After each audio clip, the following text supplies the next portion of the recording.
I'm Carly. I've been working as an office clerk at my current company for almost 20 years. Over time, my bosses and colleagues have become like family. We all get along, and I truly believe it's a great place to work. However, as I approach the age of 50, often seen as the midlife mark, I began to wonder if this was the life I wanted for the rest of my days. These thoughts were vague. I didn't have clear goals or ambitions like, I want to do this, or I want to try that. Living with these unresolved feelings, I went about my regular routine. That was until a phone call from my mom back home changed everything. One evening after work and during shopping, my phone buzzed. It was Mom. Carly! Well, your dad hurt his back. He got some patches from the hospital and is resting now, but he can't stand at the shop, so he's taking some time off. Concerned about my immobile dad, I decided to visit my parents the next day. As soon as I entered their house, I heard them arguing. I rushed towards the voices and found my dad trying to prepare some pastries and Mom telling him to stop, worried it might worsen his pain. My parents run a bakery, passed down through generations. I'd never seen my dad take a day off. Dad himself didn't want to take time off for his own reasons, so he forced himself to prepare the cream. Even seeing me, he just grunted a greeting and returned to his work. Dad, stop it! You've hurt your back. The doctor told you, right? If you push too hard, the pain will last longer. Then, reopening the shop will take even more time. Just rest for now, I exclaimed. But Dad, stubborn as always, didn't listen. However, when he tried to lift a bag containing a kilo of sugar, he cried out in pain and doubled over. Panicking, both Mom and I helped him to his bed. Once there, he admitted, I thought I was still young, but age catches up. With the new fancy store in the neighborhood taking our customers, maybe it's time to think about closing the shop for good. Our bakery was popular back in the day, but with trendy stores popping up and online shopping being the norm, it's been tough. The younger generation isn't into our traditional treats. The number of customers is decreasing year by year due to this shift away from Western sweets. Still, I love our pastries. Friends, family, and colleagues agree they're delicious. Ideally, I'd want the shop to continue. But without any knowledge about baking and with my parents aging, it would be risky for me to take over. And I couldn't recklessly tell them to keep going. Dad must really want the shop to continue, but at that moment, I felt so powerless. Eventually, Dad's pain lingered for so long that he had to close the shop for about a month. Even when he resumed business, it seemed like he was still in pain as he worked. Seeing this, I wanted to help Dad. After discussing with my husband, Andy, I decided to assist in the family shop during my days off. At first, Andy was supportive, often telling me, it's okay, go ahead. But as I began spending most of my weekends helping out at my family's place, Andy became resentful. Every time I got ready to leave, he would make snide remarks like, you value your family more than your own husband, or isn't it too late for that shop anyway? Aren't you just wasting your time? Initially, I responded with understanding, saying, I get it, I'm sorry. But as this became a pattern, I began to just leave the house without reacting. In response, Andy started to act childishly by hiding the apron I used at the shop or trying to make me oversleep by turning off my alarm. Watching him play such juvenile pranks with a smirk, my love for Andy dwindled. Then, one day, things took a turn. Next Monday, began one of my superiors, Alan. We're having a client meeting at our office. I was thinking of serving desserts from your family shop. Would that be all right? Oh, but isn't the shop still closed? If so, don't worry about it. I readily agreed, immediately went to my family's place, and bought the desserts for Alan, who had always been a fan of our products and frequently visited with his family. So to speak, he's a regular customer. So, Alan introduced our delicacies to the clients, hoping they would love them. As I was working, Alan and one of the clients came to see me during lunch break. "This is Carly, the one I told you about from the dessert shop."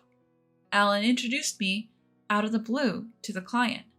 Baffled, I met the client, Jude, who began, "Sorry to surprise you. My name's Jude.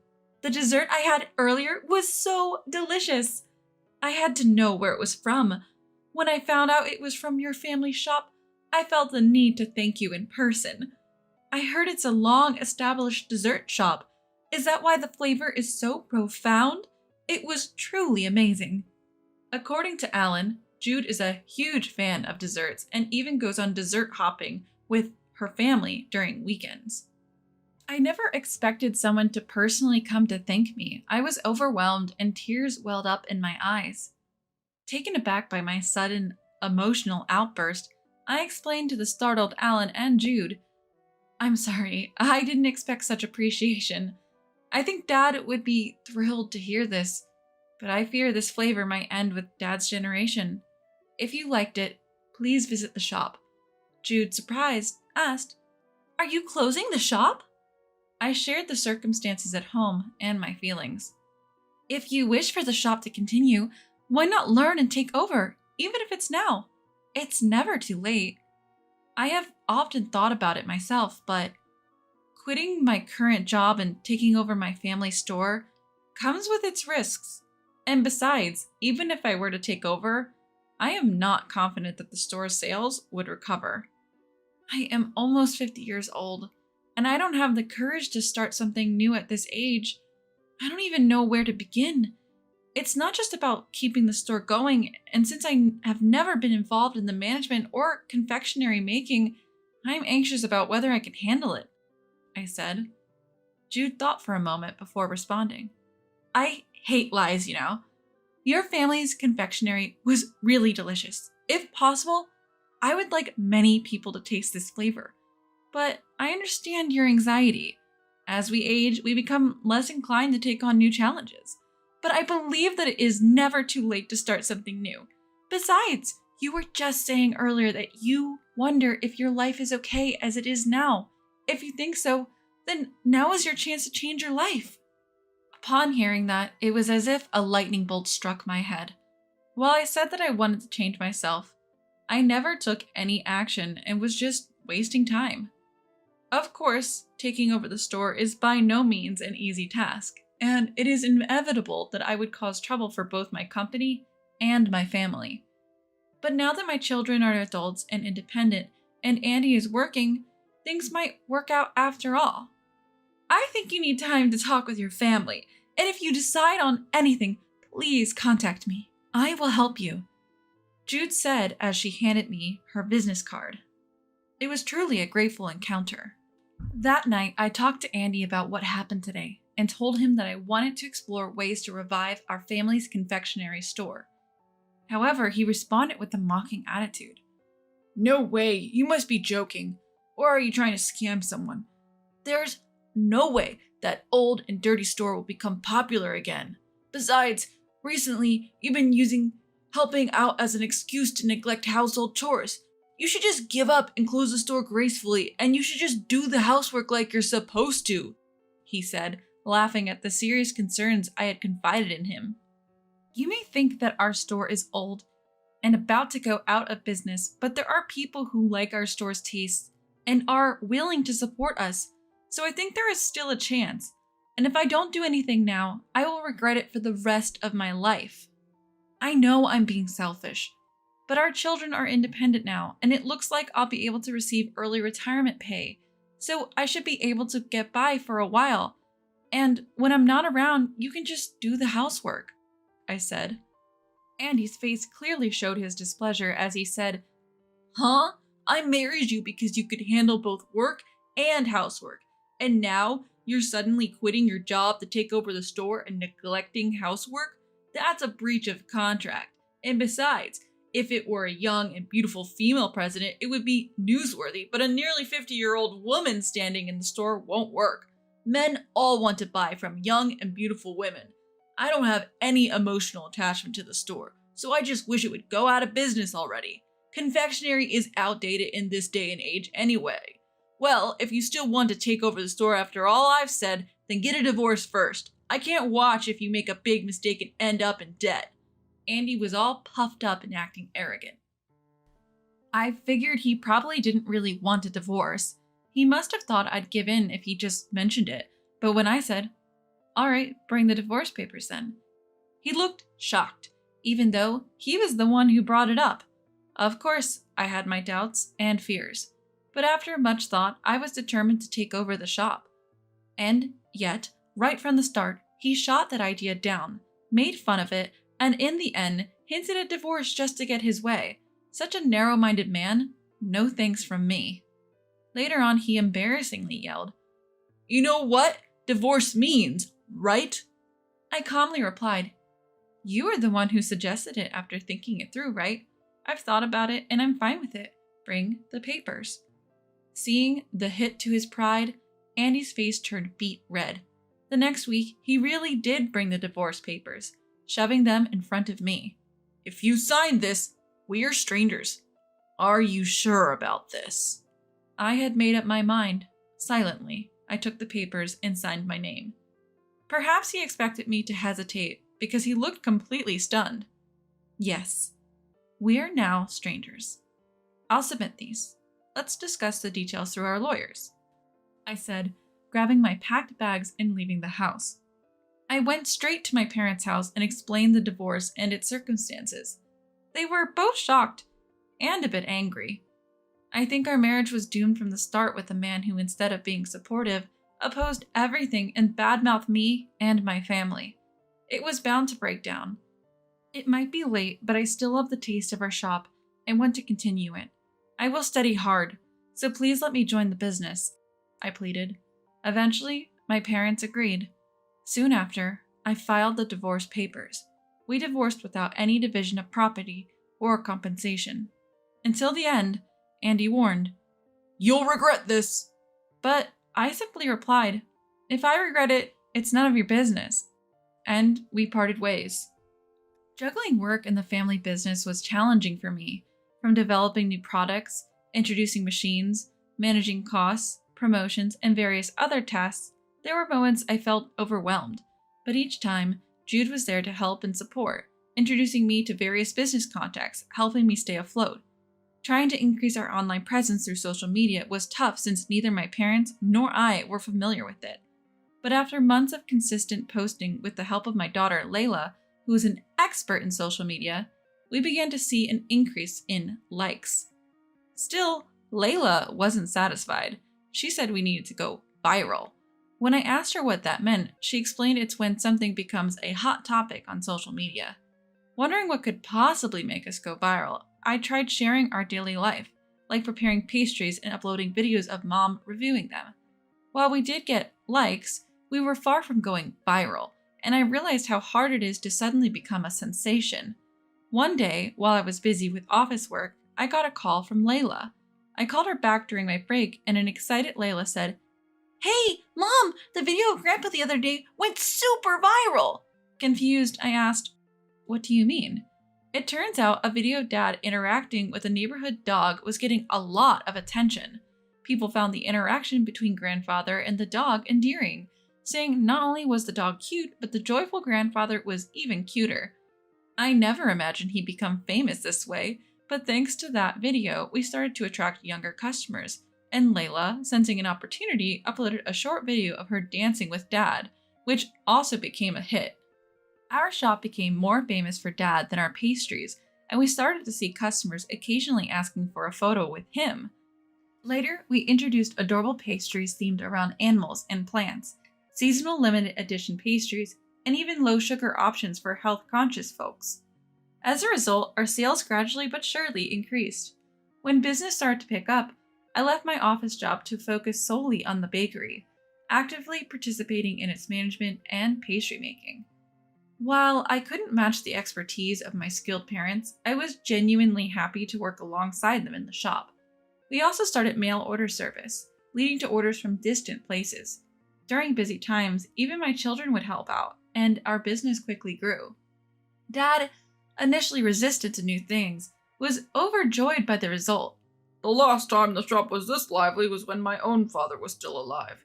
Carly, Layla, thank you so much. We're truly blessed to have such wonderful daughters and grandchildren, he said, bringing me to the brink of tears. After that, a local TV station found us through social media and offered to do a feature on us. We were also featured in a popular national magazine as the shop to watch. As a result, more and more customers started coming in, and just when things were starting to pick up, an incident occurred. It happened when I was tidying up the store to get ready for closing. About 15 minutes before closing time, a man rushed in shouting, "Is Carly here?" That voice sounded familiar. I thought, could it be? And braced myself, only to see Andy saying, "Carly, how have you been? Saw you on TV the other day. Seems like you're making good money now. Man, I'm so proud." "What do you want?" I responded coldly, feeling uneasy. Andy then tried to lighten the mood. "You still mad about what I said back then? It was just a joke, right? But okay, I admit, I said it wrong. How about we forget about it and start over? I'll be your successor and help with the business. Sounds good?" I refused immediately, shocked at his proposal. What are you talking about? Why would I ever want that? You hurt me deeply back then, when I was truly struggling, and even suggested divorce. I'd never marry someone as petty as you, not even for all the money in the world. You said I'd regret my decision, but I don't. In fact, I'm better off without you. Plus, taking credit for your ex-wife's success is just pathetic. Let me make this clear. There's no way we're getting back together, and absolutely no chance. Now get out and never show your face in my shop again, I shouted, chasing him out with the broom. Andy, clearly not expecting to be thrown out, left yelling, "You'll regret this!" A few days after Andy's visit, there was an increase in false comments on our shop's social media.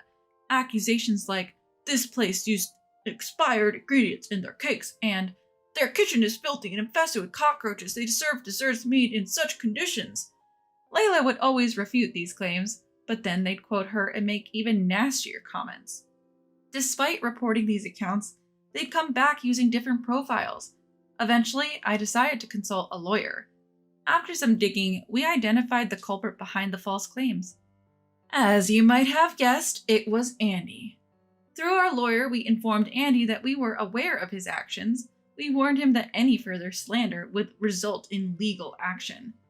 Subsequently, Andy deleted all his social media accounts and stopped making any comments.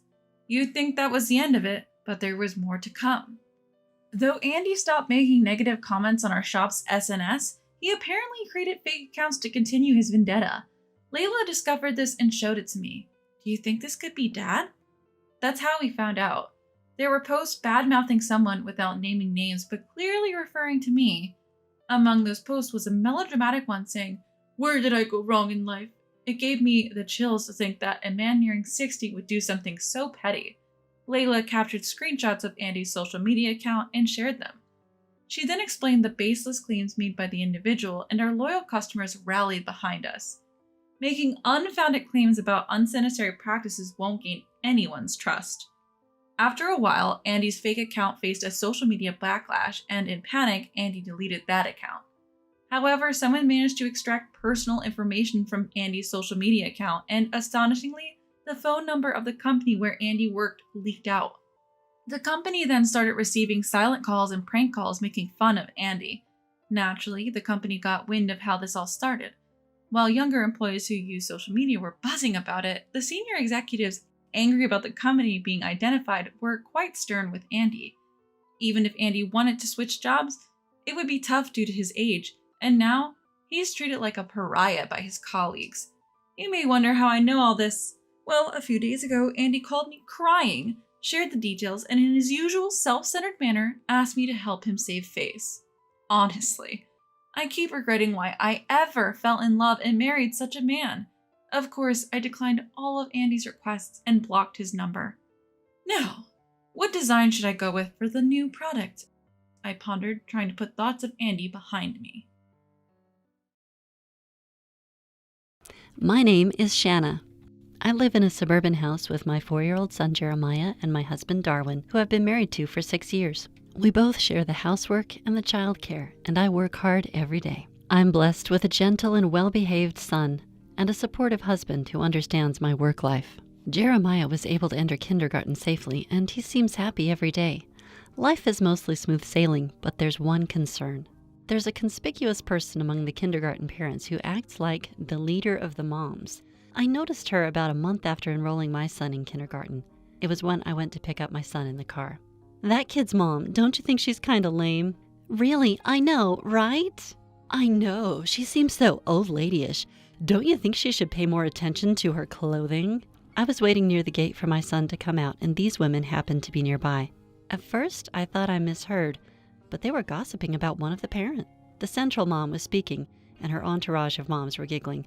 Really, it's clear life is over when you give up being a woman. Yeah, just like Jody says. The central mom's name seemed to be Jody.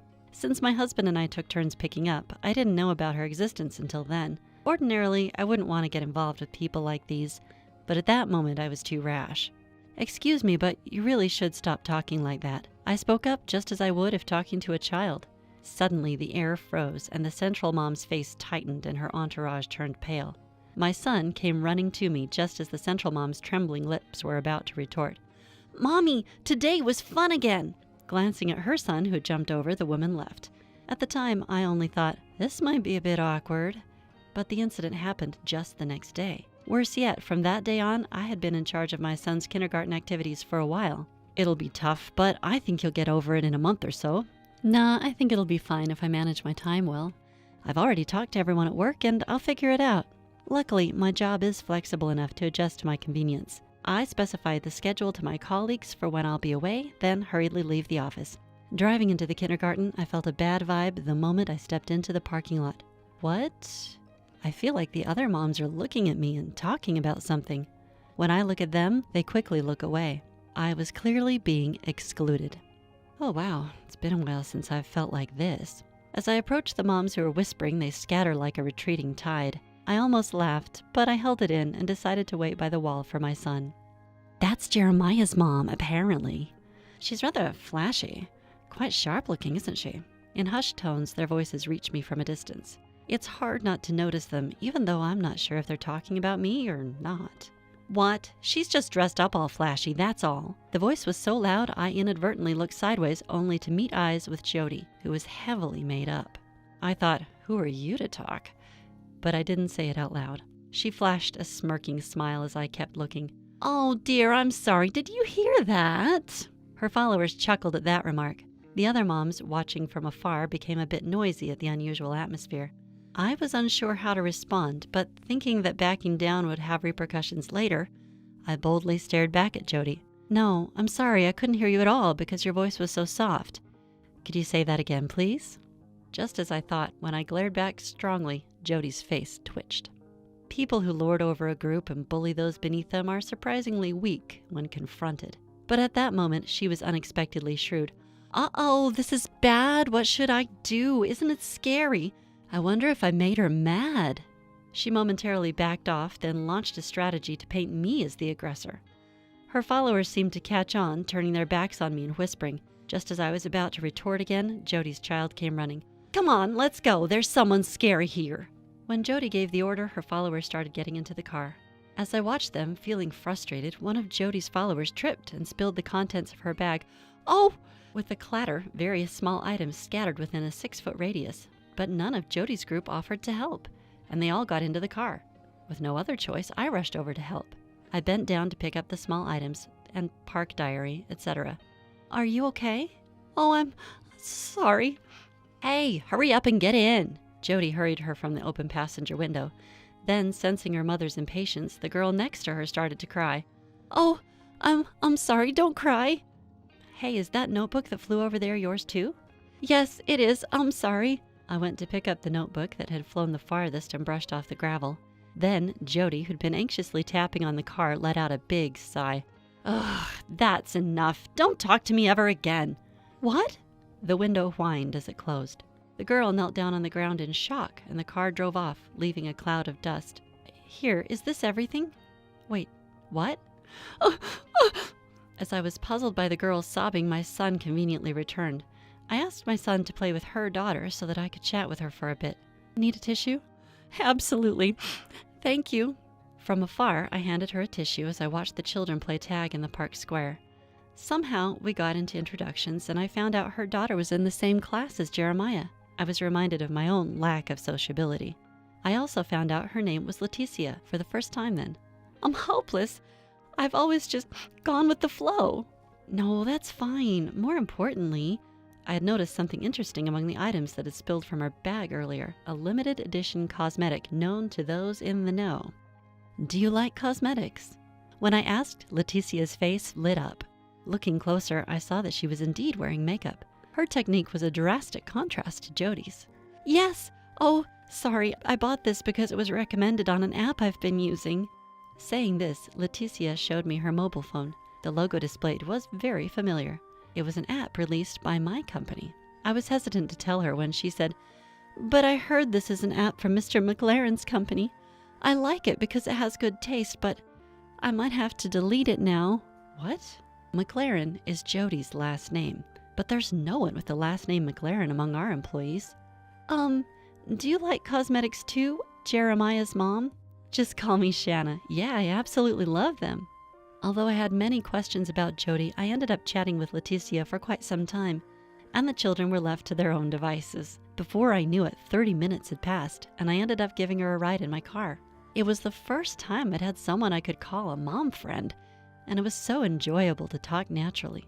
I must have been smiling unconsciously after I got home because my husband laughed at me. It seems like you had fun. Oh, that's true. I made a new parent friend today. I told my husband about the events of the day. He was all smiles while hearing about Leticia, but his expression clouded a bit when the conversation shifted to Jody. He seemed to know about her too and shared various rumors. Things like she's forced jobs related to school events on mothers who hated them, or harsh words have made her feared by everyone. Apparently, she had once ostracized a mother, isolating her child in school, which eventually led the mother and child to transfer schools. I think you'll be fine since you're strong, but you might want to limit your interactions with her. I heard there's a rumor that she's had children excluded before. Really? Okay, thank you. I was curious about my husband's words, but I wasn't giving it much thought at the moment. After all, I won't be dealing with her my whole life, and she's not a business associate either. However, the situation had turned into something that I couldn't simply dismiss. A while after becoming good friends with Leticia's family, Jody, for some reason, started talking to me. We hadn't even made eye contact since that day. I heard about you.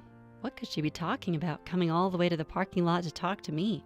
As I wondered what she had heard about me, Jody smiled smugly. You're the president of some company, aren't you? No wonder you drive such a flashy car. Huh. I wondered who had given her that information. By saying some company, she might not know exactly what kind of company I'm running. When I got out of the car, I was quickly surrounded by Jody and her entourage. With her arms folded, Jody gestured to me. What do you want? You. I'll let you into my group. Let's be friends from now on. I never said I wanted to join her group. Though I thought that, I remembered my husband's words at that moment. If I was the only one being ostracized, I could endure it, but if something harmful happened to Jeremiah, I would never forgive myself. Maybe I should just endure it here and go along with the conversation. Thinking that, I casually responded, "Oh, thank you. I'm glad." I didn't put any emotion into it. But Jody seemed quite pleased with my words. She promised to have lunch with me tomorrow and left in a good mood, leading her entourage. What was that all about? The thought of having lunch with them already made me feel dejected. At that moment, I suddenly felt someone's gaze. Turning around, I saw Leticia spying on me from afar. Since that day, she had been ostracized from the group. Leticia, what are you doing hiding over there?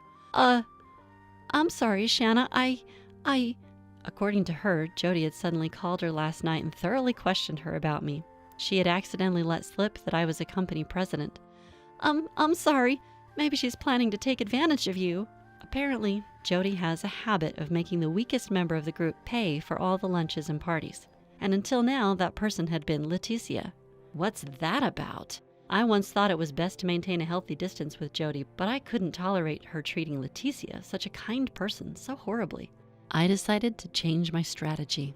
We'll be part of this kindergarten for another 3 years. If we have another child, it'll be even longer. Jody's family seems to have many children, and if I'm going to be involved with them for so long, it might be easier to take a stand right now. I was invited to that group, I said. Despair washed over Leticia's face, and she almost started crying. Then we can't talk anymore, can we? Apparently, Jody has forbidden the group's members from talking to any mothers she's ostracized. I'm amazed at how tyrannical she is. No way, that's not true at all. I just wanted to surprise everyone. I really think this isn't good. The next day, the cafe where I was invited for lunch was very close to my office. Jody was at the center, taking over the terrace seating.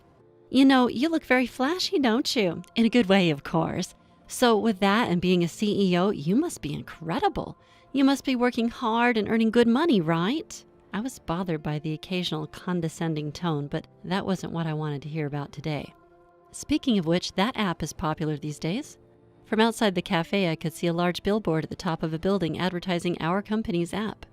The reason I brought up this topic was, yes, it's popular now. Actually, my husband works for that company. Oh, really? He just changed jobs. He was scouted with attractive terms and was poached. You should come to the job change celebration. Just as I thought, she took the bait. However, there were several inaccuracies in what she said. To be precise, her husband isn't working there yet. They've only offered him the job, and his first day in the office isn't until next week. Besides, he wasn't headhunted or anything. He just applied on his own accord. They probably think I know nothing about it, but unfortunately for them, I'm the most knowledgeable person in the whole world about that company. Oh, I'm sorry. I have to go now. Oh my, you sure are busy as a CEO, huh? Take care. Confused by what was just said, I tilt my head and Jody smiles in disbelief. You know, you may be the CEO, but you're still the newest member here, right? That's why I'm saying you should pick up the check. It seemed that Leticia's concerns were right on the money. In the end, they probably just saw me as someone to pay the bill. The conversation was filled with nasty gossip, and I felt nothing but disgust at the malicious attacks on Leticia. I forced a smile, paid the bill, and left. Everything is in place now. All that's left is to deliver the punch. On the night of Jody's husband's job transfer celebration, I approached him. Mr. McLaren, you're working late on your first day. Boss, I'm sorry, just a little longer. I want to learn the job quickly. Today was Mr. McLaren's first day of work. He was a bit cautious, but just as I felt during the interview, he was a completely ordinary person. How about we go out for drinks to welcome you on your first day? I'll invite the others too. No, I really want to go, but my wife has booked dinner to celebrate my job change. I'm sorry, can we do it next week? I knew he wouldn't come. Besides, I knew his wife had reserved a table at a fancy steakhouse because, coincidentally, I was invited there too. I left the office, picked up Leticia in my car, and headed to the restaurant. You took your time, didn't you? It's already started. Oh my! The star of the show was supposed to be her husband, but the party had already started when I entered the restaurant. Jody's eyes turned to Leticia, and she makes an obviously disgusted face. What a sourpuss! You weren't supposed to be invited, were you? Well... Oh, I just ran into her and invited her. I'm sorry, could you please order a drink? Jody and her entourage have taken over the table seats, and Leticia and I sit at a separate table for two. Jody completely turns her back on us, engrossed in conversation. Would I have been sitting in the corner all alone if I hadn't brought Leticia? Well, it doesn't matter. Oh, right. After talking to Leticia for about 30 minutes, Jody looks back as if she just remembered. A spiteful smile, clearly looking down on us. Here, you'll handle the bill, boss. Her entourage chuckles. I laughed too. It was such a predictable turn of events. Yes, that's fine. You're part of the group now, so it's only natural. Oh, that person will be showing up soon too. At that moment, I stood up. When I went down the hallway leading to the bathroom and eavesdropped, I heard that Jody's husband had just entered the restaurant. Wow, everyone. I'm sorry to keep you waiting. Everyone wants to celebrate you. I'm proud that you joined that company. Everyone has downloaded the app, although they seem to have been eating and drinking quite a bit, sidelining the main person. But I thought, thanks for downloading the app. But is this place okay? It looks really expensive. Oh, don't worry about it. The new mom will pay for everything. Being rich is nice, isn't it? The crowd around burst into laughter. Then, without waiting for me to come back, I heard a toast being raised. I sighed and snuck back to my seat at the edge of the room. It was a coincidence, but my seat was behind Mr. McLaren, and in just the right position so he couldn't see me. But you know what I think? Men and women really should have separate roles, I believe, she said loud enough for me to hear. This was one of Jody's favorite topics. You see, if a mom's not at home, the kids are going to suffer, right? Plus, I don't think women can do a good job in the workplace. Hey, now don't say that. My current boss is a woman, you know. That's my point. I'm sure you'd do a better job if you were the boss. That was the last straw for me. I couldn't help but let out a laugh, and Jody glared at me. What are you laughing at? It's the truth. I don't know what kind of company you run, but that should be left to men. What? No, I'm sorry, but the app my company created seems to be used by all of you, and it's doing great, so don't worry. Saying that, Jody's face twisted, not understanding. Mr. McLaren turned to look at my face and went pale. What nonsense are you talking about? That's enough. I'm disgusted. Just leave the money and go. Hey, you, what are you saying to the boss? Good work today, Mr. McLaren. Congratulations on the new job. He noticed my empty glass, and Mr. McLaren hurriedly brought a beer bottle. As I was refusing it, I could see Jody's face getting more and more twisted, unable to catch up with the situation. Her followers were also confused and murmuring. Mr. McLaren apologized with such force it looked like he was about to put his head to the floor. Ma'am President, my wife has been quite rude this time. I must apologize. No way. This is just unacceptable. Looks like Mr. McLaren will have to be fired. Just kidding. As I joked like that, McLaren clung to me and apologized. I quickly apologized back to lighten the mood, knowing that this would leave nothing but a feeling of harassment. David's mom, you'll still be friends with us, right? You're not really going to fire my husband, are you? Jody, with a completely fawning smile, buttered me up. Her family has many children, so losing her husband's job would be a problem now. I won't fire him, though. No, my child, Jeremiah, was not interested in me at all, was he? Ugh, so sorry. Move, you're in the way, Leticia. Jody, trying to push Leticia away, who was standing next to me. What a distasteful person. Come on, leave this mediocre woman behind. You'll still be friends with me, right? No, the mediocre one is you. Leticia is my dear friend. She's a far better person than you. What? Jody's voice rose and she went into a wild rage. I apologized to the restaurant owner and paid for everyone's bill. Mr. McLaren, we're counting on you starting next week. I said that to Mr. McLaren, who was desperately calming his wife, and we left the restaurant. Later, Leticia and I had a modest celebration.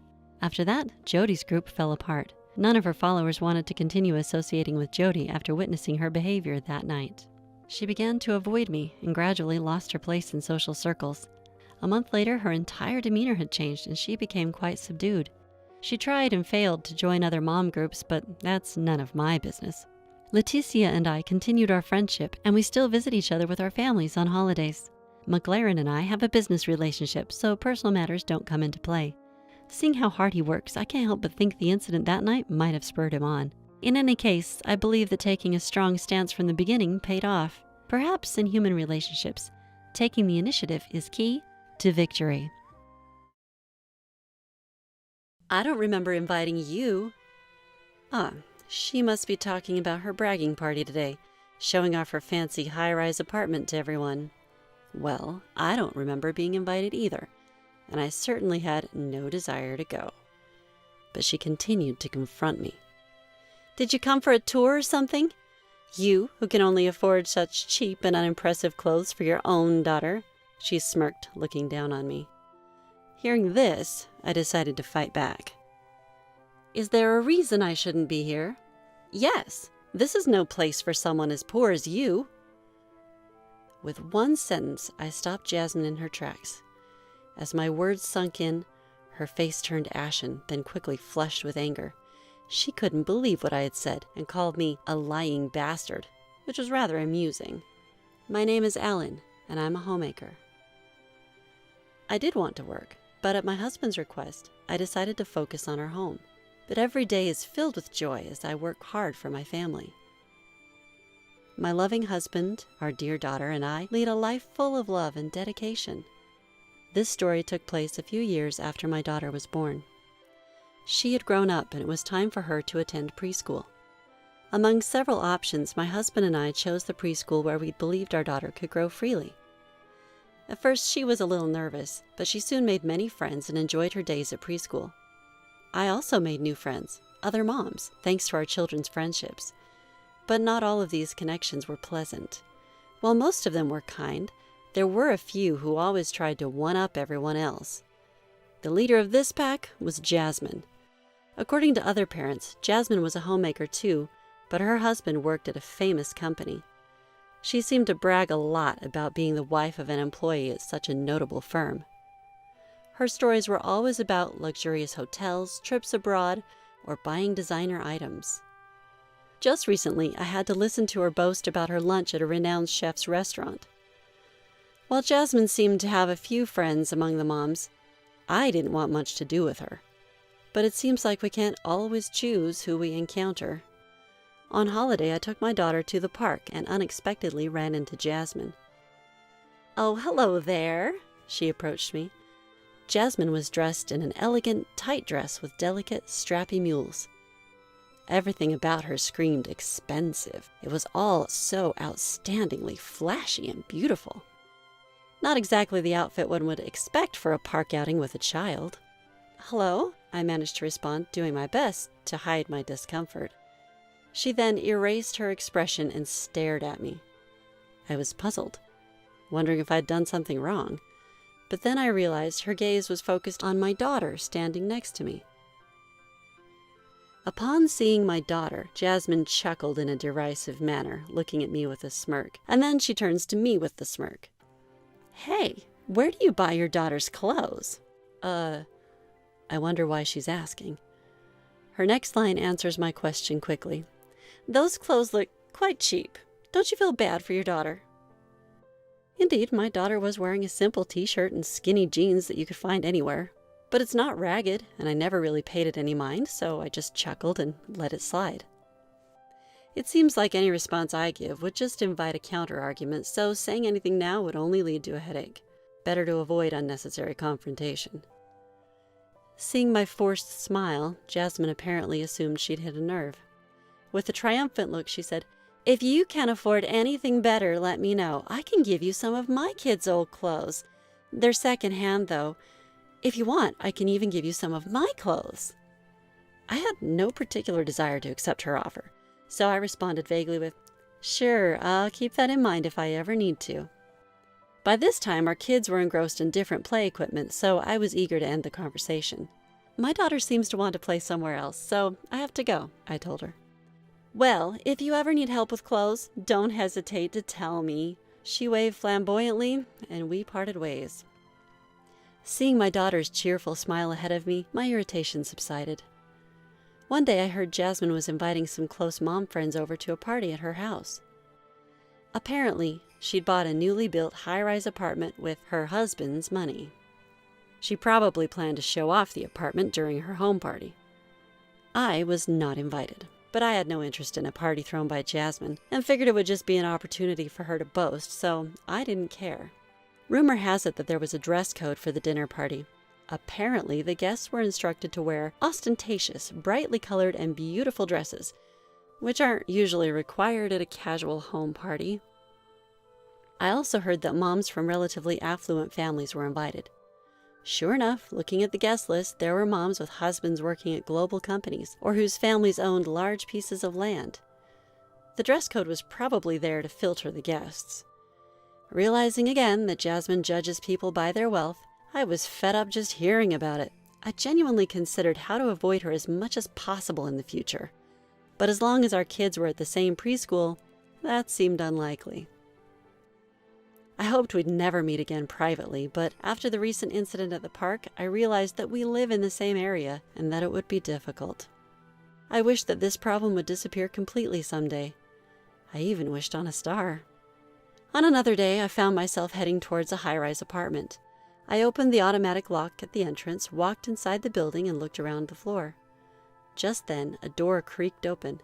Surprisingly, the person who appeared was the haughty guardian, Jasmine. I was taken aback and stood frozen for a moment, but soon I regained my composure.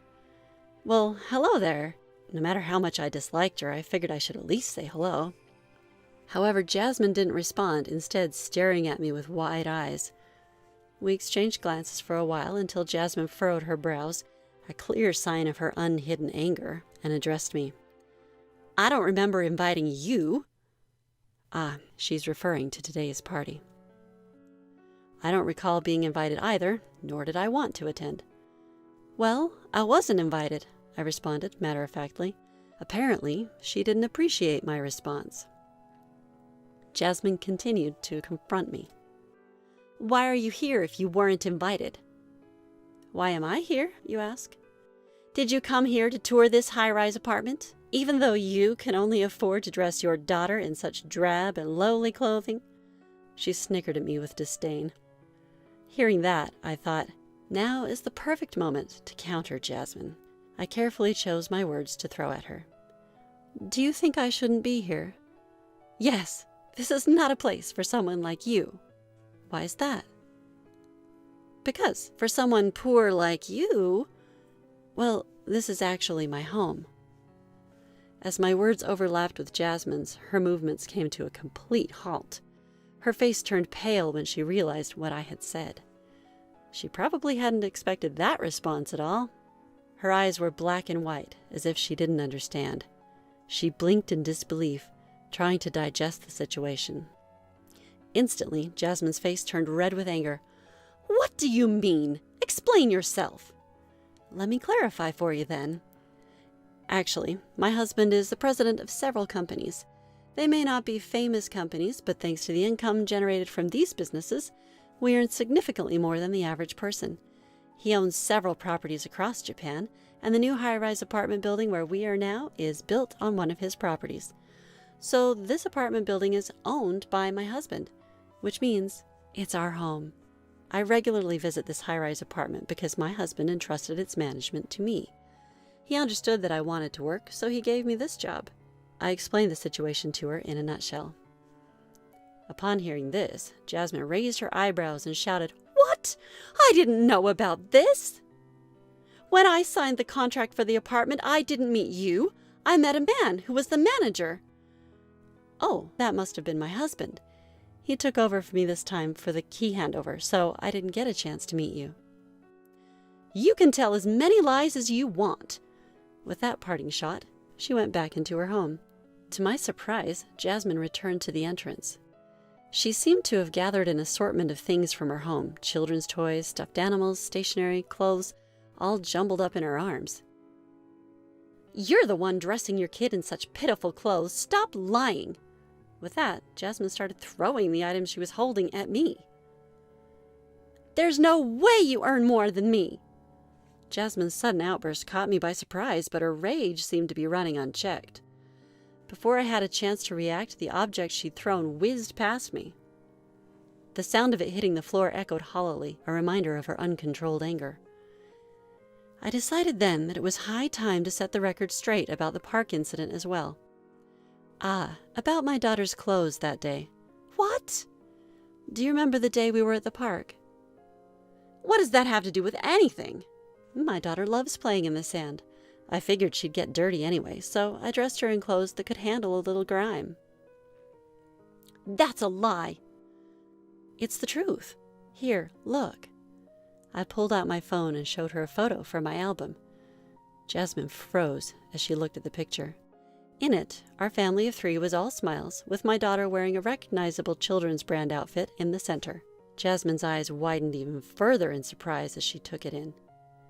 You only dressed her nicely that one time, didn't you? She screeched, clinging to her last shred of denial. That's not true. Here, look at all these, I countered, showing her multiple photos. Sure enough, my daughter was seen wearing nice clothes in beautiful settings and more casual wear where it was likely she'd get dirty. At the sight of this, Jasmine clenched her fists and trembled, seemingly out of retorts. What? What? I replied, having not heard her clearly. This seemed to further upset Jasmine. What? Are you trying to say that being wealthy makes you superior? She yelled, pushing me hard on the shoulders. That was apparently the last straw. The other mothers who'd been keeping a watchful eye on the situation came outside and tried to calm Jasmine down. Jasmine kept shouting, She lied to me! There's no way she lives in this luxury apartment! She's just lying to be more popular than me! Ignoring the calming words of her friends, she continued to yell. After a while, perhaps exhausted from the constant shouting, Jasmine finally quieted down, catching her breath in heavy gasps. It was quite a sight. Her hair disheveled, one slipper missing, and all around her the aftermath of her tantrum. The hallway was littered with the objects she had thrown. Toys were broken from the impact, stuffed animals lay lifeless. She must have been grabbing anything she could get her hands on, meaning the inside of the house must be a mess too. From the inside of the house, I could see our children peeking out, worried. "Are you satisfied now?" I asked, flashing my best faux smile at Jasmine, who seemed unable to retort. Her face twisted amusingly at the sight. "I hope you enjoy the luxury apartment brag party," I said, gliding past her. "And please, do clean up the mess that you made." From behind me, I heard her shout, "Liar!" It was just bravado, but it did give me a chuckle. As a result of this incident, Jasmine found herself distanced from the other close-knit mothers she knew. It seemed that her usually high-handed behavior had been a point of contention for some time. She even had the gall to make the other mothers clean up her mess. Her outrageous tantrum this time around was the last straw, painting her as an unstable individual in their eyes. The friends Jasmine thought she had amongst the mothers distanced themselves from her, and she found herself isolated in the preschool community. It was a pitiful sight to behold. To add insult to injury, rumors began to circulate that Jasmine had gotten a divorce. It was said that she was living lavishly off her husband's money, jet-setting on international trips and splurging on designer brands. This issue was the straw that broke the camel's back, as it was said that her spouse's affection and interest in her had already been waning. The incident where Jasmine threw objects at me and refused to clean up her mess was the final blow that pushed her husband over the edge. Jasmine reportedly pleaded, "Please, don't leave me." But her husband responded, "I never thought you would stoop this low. I can't stay with you anymore. I'm going to take custody of our child." And just like that, Jasmine was left all alone. Their marriage had been a secret affair where the two had eloped to a distant land. Hence, Jasmine had no one around her to lend a helping hand. Jobless Jasmine, having lost her means of living, was in a tough spot. Word of her fall from grace spread quickly through the grapevine, and finding employment was a struggle. Eventually, Jasmine managed to find work as a part-timer in a supermarket, and was said to be living in a run-down 50-year-old apartment with doors that creaked and groaned. It was reported that she was barely scraping by. After all that's happened, I sincerely hope Jasmine has learned her lesson and will no longer judge people based on their wealth. "It's just a cold, right? You'll be fine if you sleep it off, haha." I couldn't believe what my husband just said. He was planning to leave me running a high fever and our young daughter to attend a friend's wedding overseas? And off he went, genuinely excited about his trip. But little did he know, a surprising twist awaited him. I am Allison, a 35-year-old stay-at-home mom. I live with my husband David and our 5-year-old daughter, Misty. Misty loves reading picture books. She's a sweet, kind-hearted girl who laughs a lot, my pride and joy. David has many friends and is well-versed in various hobbies. His stories were always entertaining. He was a man I was proud to be with. I believed that marrying someone as wonderful as David would lead to a happy marriage. And it was blissful in the beginning. Our newlywed life was sweet and we were blessed with a child fairly quickly. I quit my job when I got pregnant, as per David's request. I gave birth to Misty without any issues. That's when things changed. He changed drastically. After the birth, David started calling me fat because I couldn't lose the baby weight. He would say, "You're not attractive anymore. Make an effort to lose some weight." Struggling with first-time parenting, I was also criticized for not keeping up with household chores. I did ask David for help, but he yelled, "Don't be lazy. You eat, but can't even handle chores or childcare? Unbelievable." David seemed to resent that his time was being consumed by household duties and childcare. I was shocked to discover this selfish side of him, especially after he was so happy about the pregnancy. If I ever asked David for help, he would complain to neighbors and relatives that I was neglecting my duties, making me feel ashamed. I became hesitant to confront David. I was afraid he would spread more false stories about me. But the biggest issue was money. When it was just the two of us, we both contributed to a joint account and spent the rest freely. After Misty was born, David took over the finances since I had no income, but he hardly gave any money for living expenses. He once told me to manage on just $300 for the three of us. Stress, I couldn't produce enough breast milk, so Misty was on formula. Between formula and diapers, $300 was nowhere near enough. When I tried to save by cooking budget meals, David would get furious, saying, "Don't serve me this cheap-smelling food."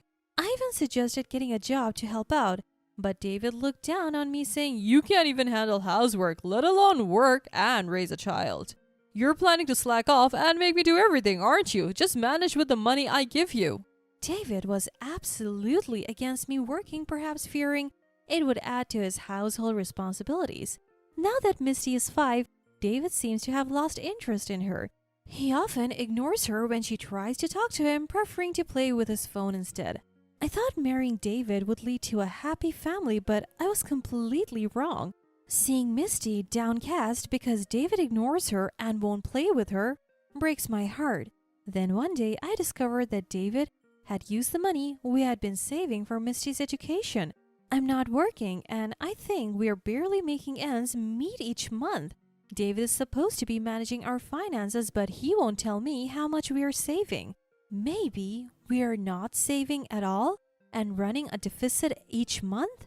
That might be why he dipped into the education fund.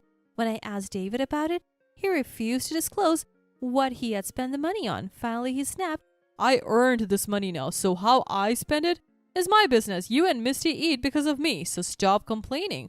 I tried to discuss the money issue multiple times, but David wouldn't budge.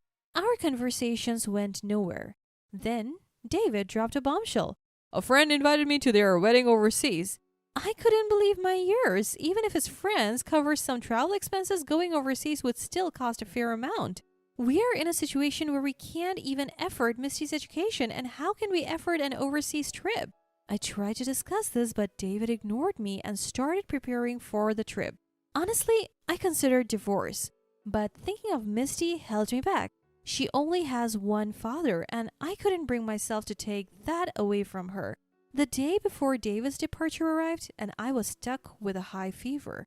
I hadn't had a fever in a long time, and this might be the first time as an adult. Headaches, nausea, dizziness, and body aches clouded my consciousness. "Can you please skip the wedding? I'm really struggling with this fever," I asked weakly. David laughed and said, "You'll be fine if you sleep it off." He even added, "Stop being so needy. Handle it yourself. You can't even manage yourself and you are not even working." "Could you at least get some food for Misty? She hasn't eaten properly since yesterday," I pleaded. David sighed heavily and said, "I don't have time for that and I don't want to catch anything. I'm staying in a hotel tonight." And he really did leave us to attend the overseas wedding. At that moment, suffering from a high fever, I made up my mind. For Misty's sake, I had to let go of such a selfish man like David. 5 days later, David returned in high spirits. "I'm back. Why are Dad and Mom here?" David's parents are in the living room. My parents-in-law don't answer. "What's going on? Where's Allison?" It was Misty who answered David's question. "Mom is in heaven now." "What? What are you talking about?" David, thinking Misty was joking, burst into laughter. His parents shook their heads in disbelief. "What a foolish thing you've done." "It's too late for anything now." David looked bewildered, not understanding the meaning of their words. "Wait, did Allison really die from that high fever?" Muttering this, David watched as his parents left the house with Misty. Misty waved at her father. "Bye-bye." David, as usual, ignored her. His parents had got in the car. That was the plan. My parents and I were quietly waiting in the kids' room. I had my phone connected to my in-laws and was watching the living room through a hidden camera on my computer. My sister, who was waiting nearby, would pick up Misty, since there were things we didn't want her to hear. Only my in-laws remained in the car. While David was overseas, I had told both sets of parents about his terrible behavior. I wanted to divorce David, but I knew he would refuse to pay alimony or child support. So I wanted them to know the truth to help with the divorce. I told Misty she might not see David again, and because she said she wanted to see him one last time, I had the in-laws stay in the living room. Misty didn't object to not seeing her father again. She might have understood, even at her young age, that her father was treating her poorly. I had to prioritize Misty's care from now on. I wondered how David would react to Misty's words that Mom is in heaven. Would he reflect on his actions or apologize in tears? I continued to watch the hidden camera in silence, but then David did something unexpected. He suddenly started making a phone call. His voice was elated. Brianna, I don't know the details yet, but it seems my wife is dead. Finally, the obstacle is gone. I should get the insurance money. Let the old folks raise Misty. Let's live together. You're the only one I love, Brianna. We realized then that David had been having an affair and he considered me and our child obstacles, planning to use the insurance money to remarry this woman. My parents, who were watching the hidden camera footage with me, were also furious. Since I was on the phone with my in-laws, they had heard David's voice too. They were also angry at David. I signaled to my parents and my in-laws, and we all moved to the living room where David was. Seeing this, David hung up the phone in shock. Wait, Allison, but I thought you were in heaven. I couldn't help but laugh at David's stupidity. Heaven is what Misty calls her room. It was sky blue sheets and white pillows. You wouldn't know because you never talked to her. Wait, is that so? I thought... No, never mind. David, not realizing we had heard his phone call, tried to cover up his tracks. But it was too late. Stop making excuses. We have been watching you on a hidden camera. You left your family with high fevers to go to a wedding, and you have been having an affair? No, that's not true. I haven't been... I cut him off. No more excuses. The decision is made. We're getting a divorce and I'll be seeking alimony and child support, so be prepared. After I spoke, my father-in-law yelled, his face red with anger. If you get divorced, never show your face here again. You're no longer our son. Right after that, David's cell phone rang, filling the room with his ringtone.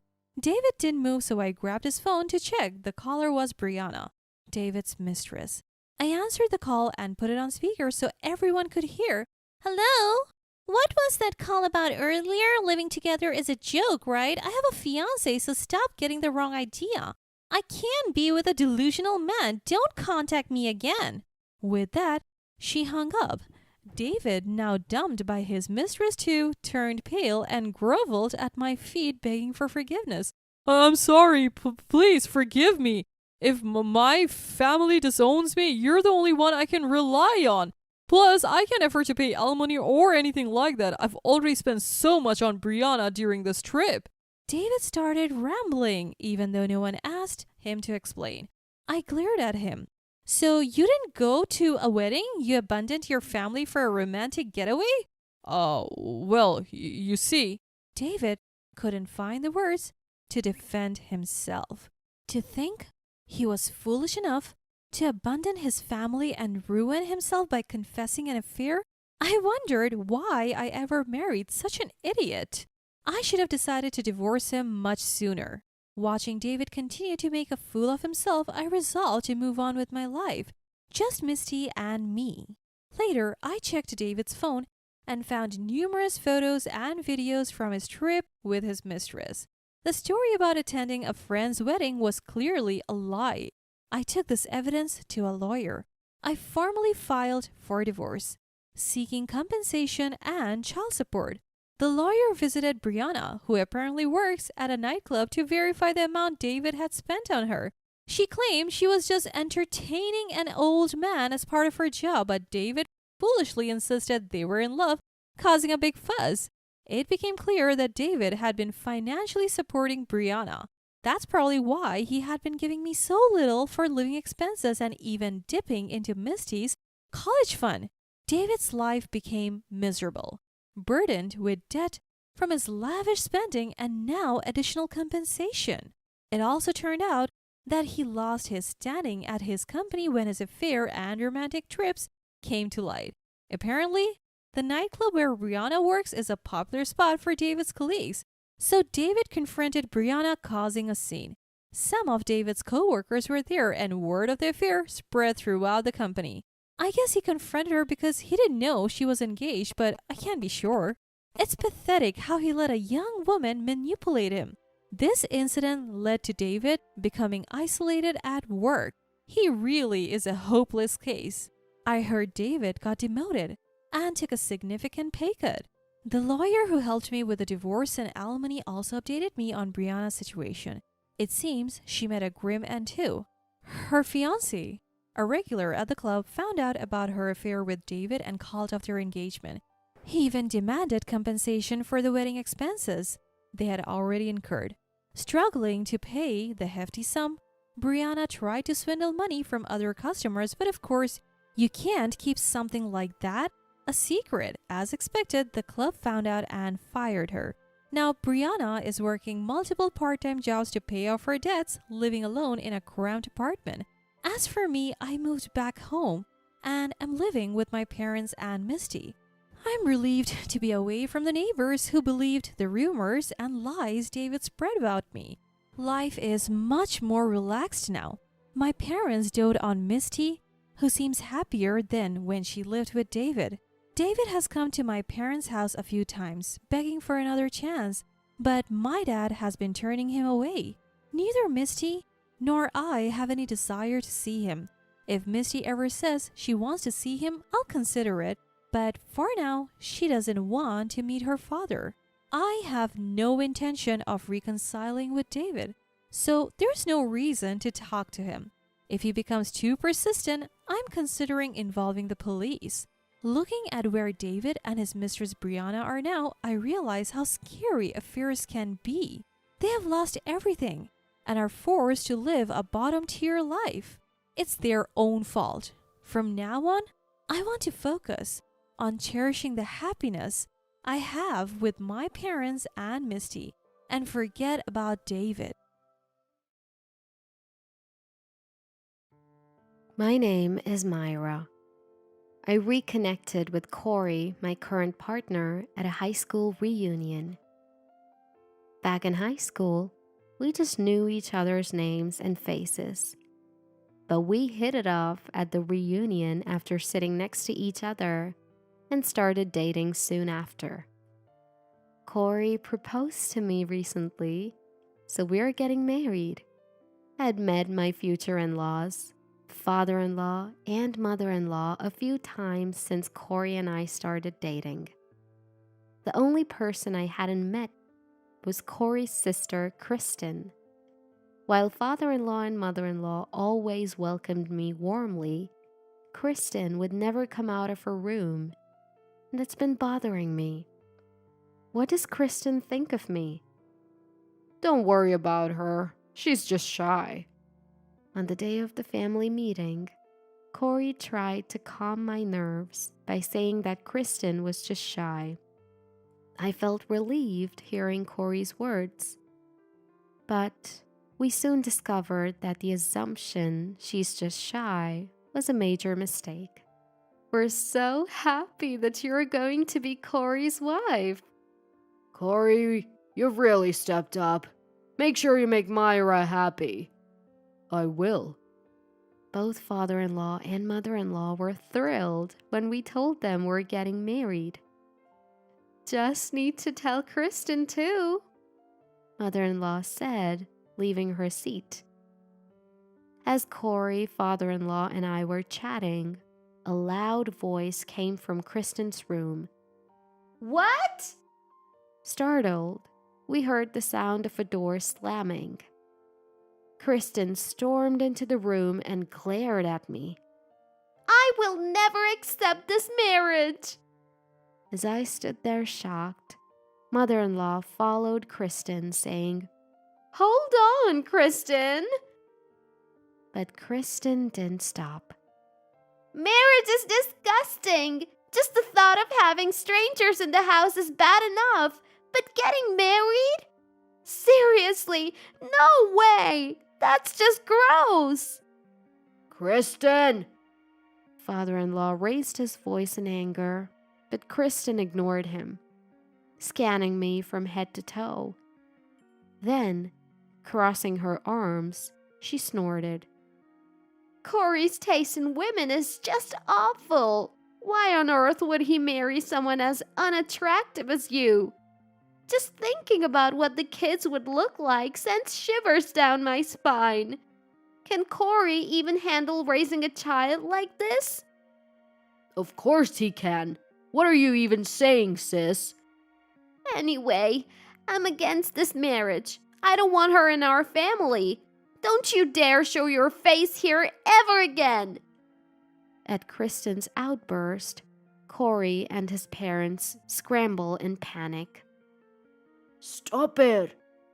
They all try to silence Kristen, their voices seeming to echo from far away. Gathering myself, I stood up and said something I never thought I would say. Fine. I won't ever come back to this house. Myra, I'm sorry for my sister. I want to marry you. Yeah, I still want to marry Corey. We will get married, but I will never come to this house again, and I will never see Kristen for the rest of my life. This discussion is over. I said I don't want you to get married. Ignoring Kristen's yelling, I started to prepare to leave. As I was leaving, I looked at Kristen and said, I don't need your approval for the marriage. Corey's parents' blessing is more than enough. Rest assured, since we'll never meet again, there won't be any awkward family get-togethers. No matter how much you object, I won't give up marrying Corey. Goodbye. I'll never forget what you've said to me. Keeping a straight face, I bid my goodbyes to my shocked in-laws and left. I hurried home, with Corey frantically following behind, apologizing with a near-teary face. Truth be told, I was really hurt by Kristen's words. Once we were out of sight of his parents and Kristen, tears started to flow as Corey apologized to me. It's really sad that your sister won't accept our marriage and that I can never return to that house. But I still want to marry you, Corey. I'm sorry I'm not the woman Kristen thinks I should be. Holding back tears and with a trembling voice, I got hugged by Corey, who told me, You've done nothing wrong, Myra. Feeling his warmth, I reaffirmed my commitment to marrying Corey. As I had declared, Corey and I got married and started our life together. We had a wedding, and both of us agreed not to invite Kristen. Corey's parents repeatedly apologized for Kristen's behavior, but our relationship with them remained good. Blessed by the family, except Kristen, Corey and I started our married life. However, Kristen was furious when she found out we got married. She yelled at Corey over the phone on our wedding night. Why did you marry such an awful woman? This is the worst. Corey eventually just put his phone aside. Fed up with the noise, he finally said, Just leave us alone, in a tired voice as he hung up. Since then, our marriage has been problem-free. Since I had declared that I wouldn't visit my in-laws, I haven't been to their place since that day. Instead, my in-laws, concerned about our lives, have been visiting us occasionally. Whenever they visited, they apologized for Kristen's behavior, to which I would reply, It's okay. I'm happy I married Corey. Looking back, I think it's a good thing we've cut ties with Kristen, who is quite a handful. If we hadn't, I shudder to think we'd still be hearing complaints from her. Then, just a few months into our marriage, I became pregnant. Corey was ecstatic. Even before we knew the baby's gender, he'd already started buying baby clothes and reading fatherhood books. I was feeling really happy. Then one day, I received a call from an unknown number. Though skeptical, I thought it might be from the maternity clinic or the local government office, so I answered. And I heard a voice I didn't want to hear. Myra? Long time no see. It's your sister-in-law, Kristen. Why is Kristen calling me now? Especially after she so adamantly rejected me becoming part of the family. Confused, I muttered, "Why?" And Kristen filled me in. I found your number in Mom's phone. Kristen informed me. Corey has blocked me, so I thought I'd tell you. Tell me what? Speaking in a much gentler tone than I remember, Kristen dropped a bombshell. I'm getting married to Ronald, a classmate of you and Corey. Ronald was indeed our high school classmate. According to Kristen, they started dating through a work connection, which happened to be Ronald. Both Kristen and Ronald work locally, so it's not surprising they'd cross paths. But I couldn't hide my shock that Kristen, who had been so against marriage, was now planning to tie the knot. You're getting married? You, Kristen? Yes. Why the surprise tone? It's rude. Ronald will be at the next family meeting, so you both should come. It'll be weird if you weren't there. Okay. Had Kristen forgotten everything she had said and done? She had yelled at me, humiliated Corey and her parents, and never once apologized. I felt the back of my head heat up with anger. We'll be looking forward to it, I said, keeping my cool. Just so you know, don't mess this up. If you ruin my marriage with Ronald, you won't get away with it. After being told off by Kristen, I stood in front of the calendar. I circled the date Ronald told us he'd be coming for a family meeting at my in-laws. I waited for that day with bated breath. Days passed, and finally the day Ronald was set to visit arrived. Corey and I dressed up nicely and left our house to greet him. When we reached the front of my in-laws' property, it seemed Ronald had just arrived. Seeing Ronald and Kristen waving at us from their car, Corey and I smiled back. It's been a while since the wedding. Myra and Corey, how have you been? We've been good, Ronald. Myra's expecting, actually. Really? Congratulations. Ronald greeted me with his familiar, warm smile from high school. He leaned in towards the baby bump and said, Can't wait for you to join us, little one. Thank you, I replied. Standing next to Ronald, Kristen walks onto the property of her in-laws and gently says, Let's go. No, I responded with a smile. I'm not allowed inside the house anymore. So, Ronald, I'm sorry, but I'll have to consider this family meeting over. Huh? Kristen's face flushed with rage while Ronald looked puzzled. Realizing Ronald was clueless, I decided to clarify. When Corey and I came to introduce ourselves as a couple, Kristen opposed us. She said that we were not welcome, that our union was disgusting, and that we should never come back. We married despite her, and that's why she didn't come to our wedding. What? Kristen told me she was sick during the wedding. That's not true. Myra, what are you talking about? Stop lying. Trying to suppress her anger, Kristen spouts lies. I can't help but chuckle. I mean, come on, Kristen. You've got amnesia or something? You've made fun of me countless times. You even told me to my face that I'm ugly. You said that the baby I'm expecting will have my face. And you questioned if Corey could raise such a child. Forgotten all that? Ronald, everything Myra is saying is a complete lie. What are you talking about, Myra? Stop saying stupid stuff. Kristen, just so you don't forget, let me remind you.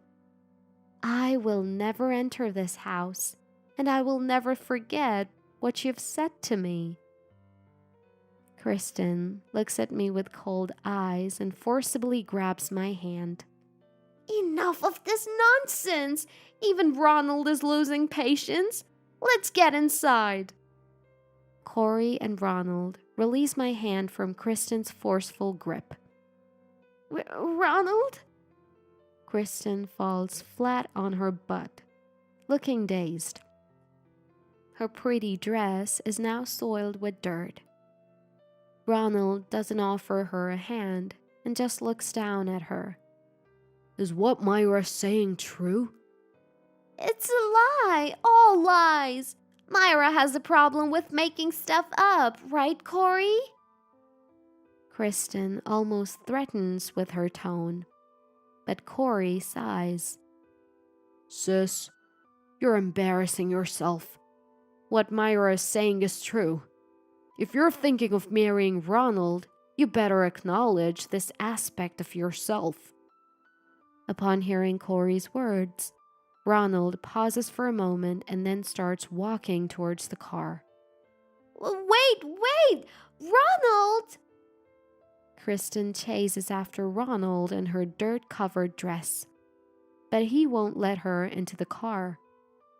I may be overstepping by intervening in my brother's marriage, but I can't consider marrying someone who insults not just me, but even a child who isn't yet born.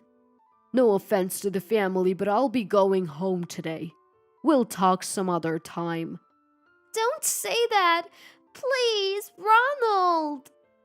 Corey, Myra, thanks for letting me know about Kristen before we got married. Ronald thanked us and drove away. Wait up! Kristen chased after the car, crying. Along the way, she stumbled and fell, continuing to cry. You'd think her own brother Corey would go to help, but instead, he takes my hand. Let's go. I can't let someone who yanks a pregnant woman's hand around be in the same space as Myra. As we walk back home, Kristen's cries linger for a while. After we get home, Corey contacts his parents-in-law. After being told to say our greetings, we stood at the front of the property and spilled the beans about the past. This led Corey to explain that Kristen and Ronald's engagement had probably fallen apart. My in-laws responded by saying, It couldn't be helped. When they visited us later, I apologized for what I had done to Kristen, even if it was out of revenge. They told me, Don't worry. What she did was true. According to my in-laws, Kristen had been shutting herself in her room ever since the engagement broke off. Ronald has a stable government job, and Kristen, who had thought she'd be living a stable life too, quit her job early on and is now unemployed. I heard she sneaks into the kitchen late at night to grab a meal as if she's stealing it, then goes back to her room, avoiding any contact with her parents. But Kristen is unpredictable. Both Corey and I have blocked Kristen's phone number.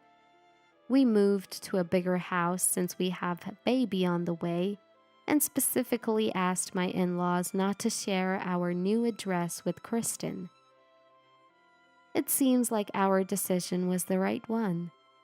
After we moved, Kristen went to our old place and began to bang and kick the front door, shouting, Open up! Because of her loud ruckus, a neighbor ended up reporting her to the police. It seemed like the in-laws were at their wits' end dealing with Kristen, and after she caused some legal trouble, they kicked her out of their home. Regretting that they had spoiled Kristen, they gave her enough money to live on her own for a while. Since then, I've heard Kristen has been making ends meet in a small apartment with a part-time job. As for Corey and me, we welcomed a healthy, beautiful baby into the world. Just like Kristen said, our baby did look like me, and it was a very adorable little girl. Looking back at when Kristen opposed our marriage, I'm convinced that my unwavering decision to marry was the right one. Thanks to the courage I had back then to stand up to Kristen, I am now enjoying a happy life with a loving husband and a cute daughter. Family trips are more enjoyable without the daughter-in-law. She's just in the way. From the window of the speeding car, my mother-in-law looked down on me with a mocking smile. It all started on the first day of a family vacation with my husband's family. On the way to a luxury hotel, we stopped at a highway gas station, and suddenly I was left behind all alone. I was completely lost and stood frozen on the spot, a moment I'll never forget. My name is Susan.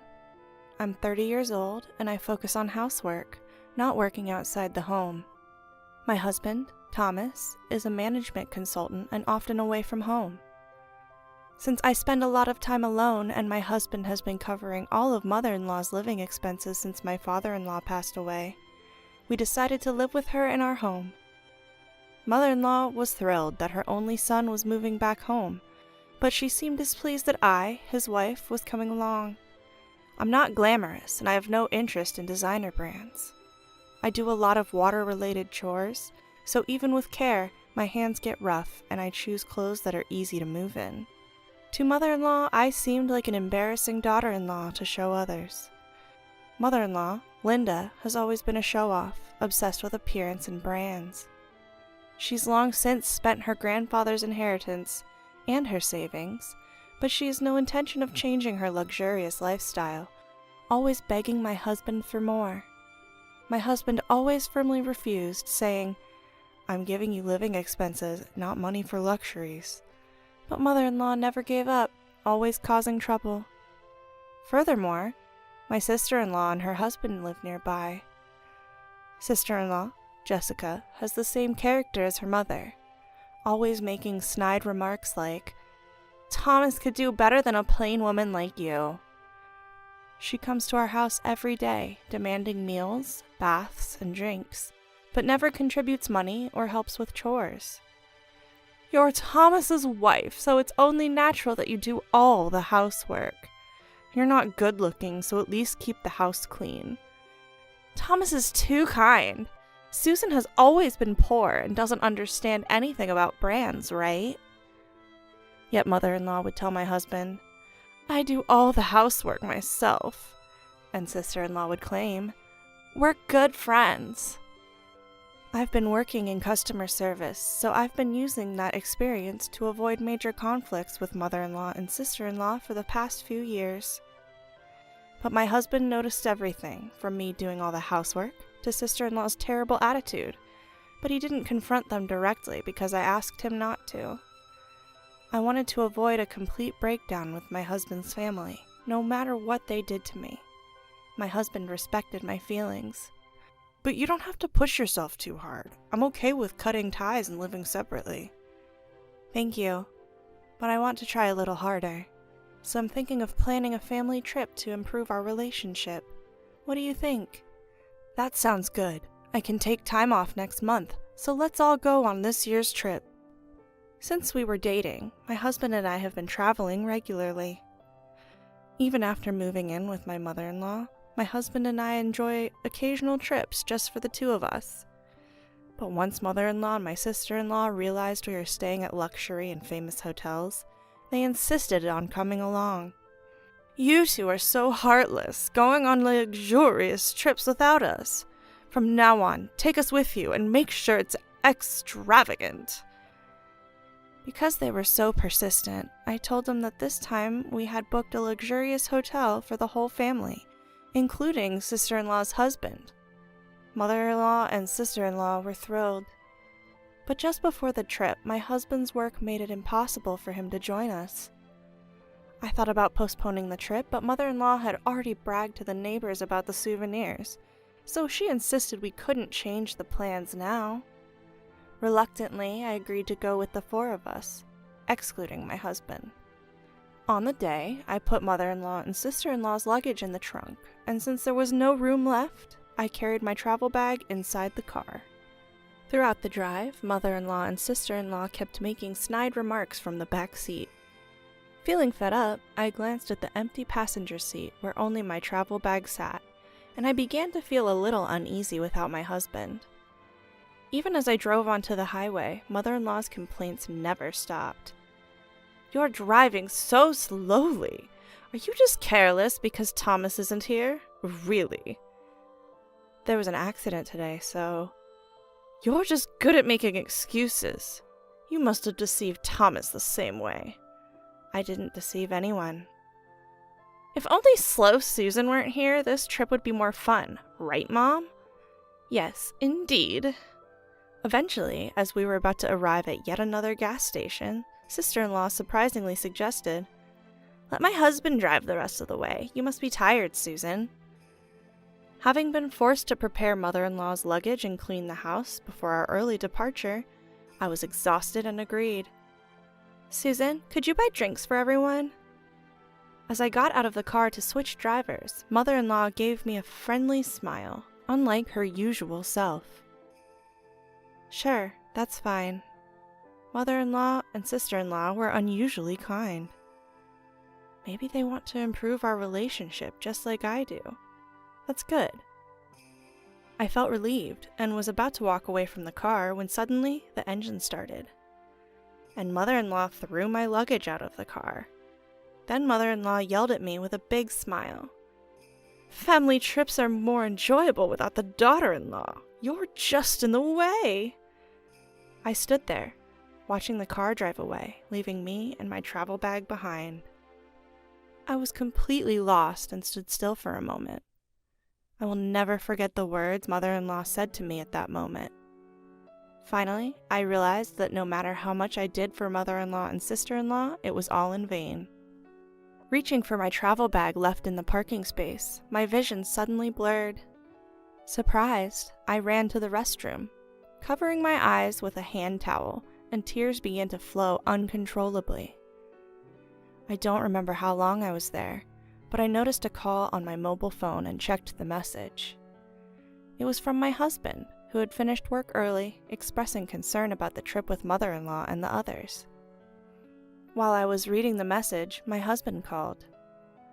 "Thomas, I'm alone at a highway gas station right now." "What? What happened?" Hearing his voice, I couldn't help but cry again. He patiently listened to my explanation without rushing me. "I'm really sorry that Mom and the others did this to you. I'll come pick you up right away." "I'm sorry this happened." "Why are you apologizing, Susan?" "Because I wanted to get along with your precious family, and I couldn't." "I want you to tell me how you really feel. Do you still want to try to make things work with Mom and the others?" "Right now, I can only think that it's too difficult." "I see. I'm sorry for what my family did. I'll handle the separation and everything else with Mom and the others. But is it okay for you to leave your feelings as they are?" "My feelings?" "You've been holding back for me all this time, haven't you?" Thinking back, I realized that I had always been holding back. But I had been angry with my unreasonable mother-in-law and insensitive sister-in-law all this time. Yes, I can't be with those people. I absolutely hate it. Expressing the anger I had been suppressing felt surprisingly refreshing. You can do whatever you want from now on, Susan. I'll take care of the rest. I understand. No matter what happens, I won't let them anymore. I made that firm resolution. A few hours later, my husband came to pick me up at the gas station. Being with him made me naturally smile, and I realized how calmly and happily we could spend time together, even though we were traveling the same distance. I couldn't help but grin a little, even though I felt bad for my worried husband. Thanks to his thoughtful care, I was able to rest well when we got home. The next day, my husband made a surprising proposal. I've narrowed down the options for our new home to places near Susan's parents' house. What? What's going on all of a sudden? I want to make sure we're not bothered by Mom and the others, so let's finish moving during the 3 days of the trip. Will it be difficult for you to move, Susan? My careful and planned husband would never do something so sudden. I felt that he was quite angry inside, but he had a lovely smile for me. I'm all for moving. Let's get started right away. We quickly found a new home and moving company, and we were able to move without any problems. During this time, I received several emails from mother-in-law and the others. We're having the best trip without you. The hotel is luxurious and wonderful. Make sure it's at this level next time. Dinner was the most extravagant and delicious ever. It's even more fun without seeing Susan's ugly face. Traveling with just the family is so much more relaxing. The jacuzzi is amazing. Their enjoyment of the luxurious time at the high-end hotel came through clearly. Enjoy it while you can. I was looking forward to what would happen next. At around 10 a.m. on the checkout day, as expected, I received a call from mother-in-law. Susan, what's going on? What do you mean? They told me the accommodation fee is for $100,000 if the young lady isn't there. It's completely different from what you told us at first. It's only natural that the regular accommodation fee applies since I booked it through my connections and I'm not there. What do you mean? That hotel is run by my relatives. What? That's why we were able to stay at a special rate. Well, I didn't know that. By the way, all the hotels we've stayed at on our trips were run by those relatives, so we were able to stay at a discount. Susan, you've never told us that before. Thomas told me to keep quiet about it because if Linda and the others found out, they'd demand it be free. What's that? Anyway, the accommodation fee is correct, so please pay it yourself. Wait a minute, I can't pay $100,000. I didn't go on the trip, so I can't pay for you all. Don't say that, do something, we're family, right? You said the wife of your son isn't family, didn't you? You all enjoyed yourselves as a family, so please pay as a family. Goodbye. I ignored mother-in-law, who was still yelling on the other end of the phone, and hung up, feeling refreshed. In the end, mother-in-law and the others borrowed money from a shady source to pay for the accommodation or something like that. Furthermore, when they returned home, they couldn't get living expenses from my husband or me since we had moved, and they ended up fighting and parting ways with sister-in-law's family. Sister-in-law's family also deteriorated their relationship and divorced. Sister-in-law, abandoned by her husband and without income, looked for work in the nightlife, but seemed to have trouble finding employment due to her bad personality. With no one left to rely on, mother-in-law even went to my husband's company to seek help. At that time, mother-in-law looked older than her age, with hollow eyes, a haggard face, and dirty clothes. Even when she was crying and begging in the company lobby to live with us, my husband firmly declared a break in relations. After that, mother-in-law ended up working exhaustively at a terrible live-in job. Several years have passed, and now we have a lovely child and are living very happily. We are planning to stay at that luxury hotel we couldn't go to before, just the three of us, as a family. The hotel owner's relative invited us because they want to meet our child. We are looking forward to it very much. Wouldn't it have been embarrassing to have a painting like that on the front porch? My daughter-in-law Macy, who had sold my prized painting on a flea market app without my permission, stated flatly. My mother had done a colored pencil drawing of Gerberas for me from her hospital bed before she died. That drawing was a memento of my late mother. I know, but I can't hang an amateur drawing because it's too shabby. Do you think you should talk to me like that, even though you are my daughter-in-law? I said boldly, but Macy was unfazed. She drew her arms across her chest and stared at me. Please consider your position. We will be taking care of you in the future, right? It's that deciding line again. So you're allowed to sell my belongings without my permission? I'm your one and only son's wife. Think about how much we are going to take care of you. Macy gave me one more look before walking out the door, her luxury brand shoes clacking. I'd be moving into a new house alone the next day. Macy knew this and sold the painting to harass me. Henry, my son, and Macy, my daughter-in-law, had sold my belongings without my permission before. I was furious but resigned to the fact that I would never get them back. But I'll never forgive her for selling my mother's mementos. Both Macy and Henry, who was always at her disposal, irritate me. I'll completely cut ties from my son and wife when I move into my new house tomorrow. My husband, son, and wife can live in this old house. I am Amy, a 50-year-old housewife. For years, I did all of the housework while working part-time at a factory. I look after my family, which includes my husband, my only son, and as of 3 years ago, my daughter-in-law, Macy. My mother, who raised me as a single mother, died 6 months ago. She left me a large sum of money from her life insurance policy. I took advantage of the opportunity to purchase a small, new house and decided to divorce my husband, with whom I had a strained relationship.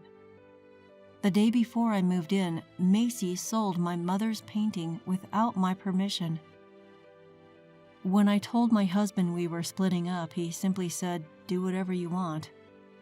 During our many years as a couple, our relationship had cooled. I believe neither of us did anything wrong and that what happened was unavoidable. My son and his wife, who lived with us, were the ones who were against my leaving. Who will do the housework if you leave? Aren't you a housewife? I am a civil servant like Henry, so I am not like you who only works part-time. It's appalling to hear a mother throw her family out of the house. My son and his wife both continued to complain as I was packing. First and foremost, why are you buying a house now? It's the money my mother left me, and it's up to me what I do with it. When the insurance money arrives, you should put it to good use for your family. A house where you'll live alone is a squandering of money. She's right.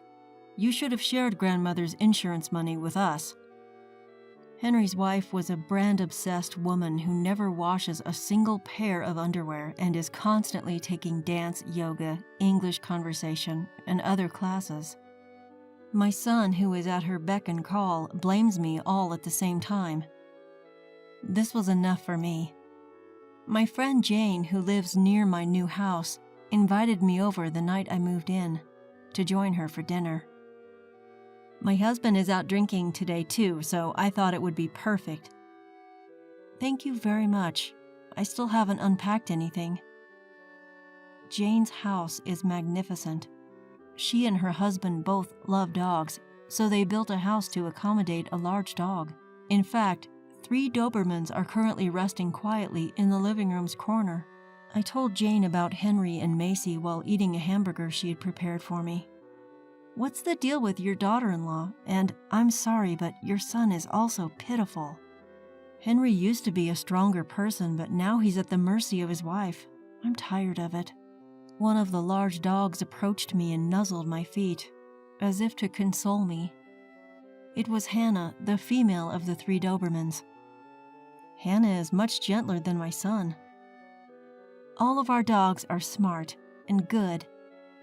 Jane used to be a trainer because she's so good with dogs. Her 3 new dogs are large and scary in appearance, but are really gentle and extremely intelligent. They would never attack anyone, but they will bark at uninvited guests if Jane instructs them to. I wish I had a dog as gentle as Hannah is. Why don't you get yourself one? I'll train it for you. Indeed, I am free to do whatever I want as of today. In a new house, you begin a new life. Isn't that right? I thought so too. Macy and I are moving to my parents' house next month. At the end of the month, my son called me with this news. I'd just gotten used to living alone and was starting to enjoy my independence. Your parents' house? Oh, you're moving to Macy's parents' house? No, it's my mother's house. My home? You already live at your father's house. I wasn't sure what he was saying. I talked with Macy. After all, my parents' house is my mother's house, not my father's, and we decided to move to your house. No, my house isn't big enough for the 3 of us. I was not going to put up with Henry and Macy bossing me around and making me do all of the housework. But one of the rooms does have a place to sleep. You can sleep in the living room corner, and we can use that space as our bedroom. Don't be ridiculous. What are you talking about? You want me to sleep in the living room corner? I could feel my face getting hot with rage. We're coming even if you don't like it. I'll start by shipping you a couple of boxes. I'm not going to accept them. Well, then, I'll think of something. Anyway, I'm coming, so please, look after me, Henry said, and abruptly hung up the phone. I don't want this. I despise the idea of Henry and Macy bossing me around and forcing me to do all the housework. That is something I will not allow to happen. The next day, Jane and I went to a family restaurant. I wanted her to listen to my story. I'm sorry, but you have the worst son and daughter-in-law. As she sipped her latte, Jane continued. You must not accept it under any circumstances. You must politely say no. Well, since it is those 2, they might hire a moving company. I don't know what to do. To wash down my pitiful feelings, I drank a sip of jasmine tea. I enjoy this tea, but it is quite bitter. Well, it is difficult to say no when the movers will come. If we're not careful, we might get into trouble. We have to do something to make them not want to come to my house. I can't stand the way they're acting. Well, we could ask my children for help. What, Hannah and the dogs? Hannah, Sun, and Sky are Jane's 3 kids, her 3 beloved Dobermans.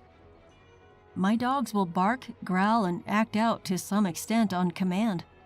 I could ask them to scare them away or something. In fact, my son has been afraid of dogs since he was a child. It's difficult to live with a son and his wife who would sell their mother's mementos without permission. So let's come up with something. I agree. Thank you very much, Jane. I felt a little relieved as a result of our conversation. When I returned home, I discovered that my son and his wife were serious. 2 large cardboard boxes had been stacked in front of the front door. These are Henry's and my possessions. We thought you would refuse the courier, so I brought them. We will move in next month, so please keep them in the house. Macy. My shoulders slumped as I read the note attached to the cardboard box. I had no choice but to bring the box inside, and when I opened it, I discovered many of their personal belongings. Henry's imported watches and leather jackets. Macy's designer bags, clothes, and shoes. They must have left behind valuable items I would not discard without permission. What a dirty move. How little they must think of me to sell off my mother's paintings or leave this luggage without my permission. Well, we could ask my children for help. Jane's voice from the family restaurant came to mind. I've occasionally accompanied Jane on dog walks since I settled in after the move. She invites me to accompany her for a change of scenery. She's a great friend to have. It means a lot to me. Why don't you sell their belongings? Macy would sell them on her own, wouldn't she? Yes, even the memento my mother painted. Moon, a male dog, looks at me from the end of the leash I am holding. By the way, why do your son and wife want to live with you? They're both government employees and have money, so why don't they just live together? They don't like doing housework, especially Macy because she's always learning, going out to play, or watching fashion and makeup videos. So you've been doing all the housework by yourself? Yes, my husband never did it, and Henry works overtime and travels a lot, and Macy is the same way. I recall hearing a conversation between my son and his wife on the day I announced my departure from our home. If you leave the house, who will do the housework? Well, you can. No, obviously not. I want your mother to do it. Jane sighed in disgust when I mentioned this. It wasn't until a week later that I received several phone calls from Macy. I finally answered in disgust after she phoned dozens of times. Your house is quite small, right? Yes, that's what I said. Henry said he saw you with 3 big dogs, and I wonder if 3 dogs like that could live in a small house. It struck me. Macy is obviously terrified of dogs. There are people all over the world who are terrified of dogs. One of them is Henry. Jane must have been with me when Henry saw her, but he must have been completely distracted by the dogs. I told you it's a small house. If you're worried, why don't you come back and take a look? I will. I want to check the inside of the house. Macy's voice unraveled a little. She decided that there was no dog in the house. Anyway, I'll be there this Sunday at 10 a.m., Macy said and hung up the phone. Okay. Unexpectedly, I can take my revenge now. On Sunday, Henry and Macy came to my house as planned. You really came? I said I would come. You know, it's because you bought the house on a whim that we're in this messy situation. That's really true. You should have stayed quiet and continued to do the housework like before. Complaining, they took off their shoes and entered the house. Okay, that's it. I opened the living room door, gloating in my mind. Whoa! Ah! The next moment, my son and his wife screamed in unison. There were 2 Dobermans, Moon and Sky, sitting there. What? Are you kidding me? Mother, this dog. These are my dogs. Aren't they cute? Jane, the dog trainer over there, found them for me. Jane, who was sitting on the sofa, stood up and smiled at me. They are so cute because they are well trained. Moon, Sky, how do you say hello to our guests? The dogs barked at the same time. Macy said, "Oh no!" Macy sat down with her head in her hands. Is she that bad with dogs? Oh, they are so cute. Don't worry, Moon, Sky, play with them. At the sound of Jane's voice, the 2 dogs ran over to Henry and Macy, respectively. They raised their paws, wagging their tails as if to say, "Let's play." Stop! Oh no, I'm scared! Macy shook her head and began to wriggle and shake. Moon just invited her to play with him, but Macy doesn't understand. I'm scared of dogs. Macy just lost it and burst into tears, snot running out of her nose. Oh dear, if you're going to live in my house, you'll have to get along with these kids too. Make them stop! This ruined the makeup she had studied on YouTube and was so proud of. Her mascara was running and the lame from her eyeshadow spread to her cheeks.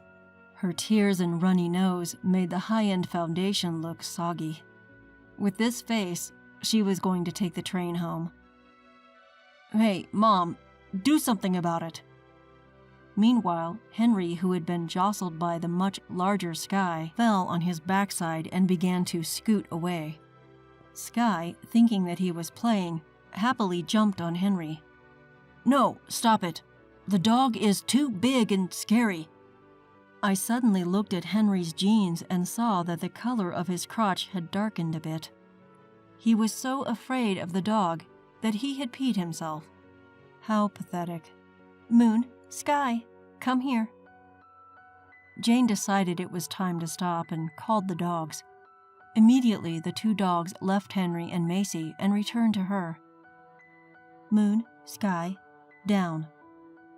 With that one word, the dogs lay down at Jane's feet. They really are smart kids. Until now, even though I've been slaving away at my part-time job and housework, you've never helped me. Besides, when I said I was going to leave, you decided to live on your own. Do you think your mother is stupid? I spat out the words I had been holding back as my son and his wife stood up, crying.